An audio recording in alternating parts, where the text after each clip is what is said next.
cum ar trebui să ne educe, ce să ne facă. Hai să discutăm despre setul de analize pe care toate femeile ar trebui să-l facă cel puțin o dată pe an. Ar trebui să mergem obligatoriu la ginecolog, unde vorbim de ecografie și, după vârstă, un examen Papa Nicolau.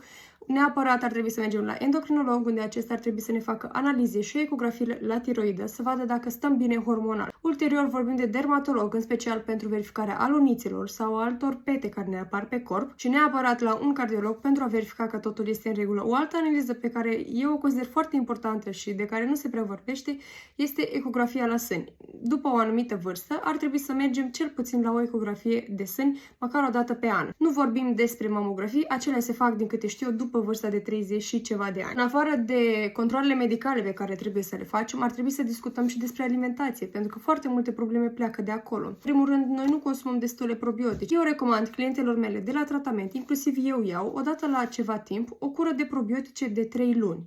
Orice probiotic de la farmacie, ideal este să urmăriți să aibă cât mai multe culturi. Și în ultimul rând vorbim despre educația, despre cum să ai grijă de tine. Igiena pe care trebuie să o ai acasă, o rutină de skincare pe care trebuie să o ai potrivită vârstei tale și mai ales despre produsele care ne înconjoară. Nu e destul să ai o alimentație corectă, să nu ai nicio problemă hormonală. Dacă ție îți apar coșul, automat problema poate fi inclusiv de la materialele cu care te îmbraci.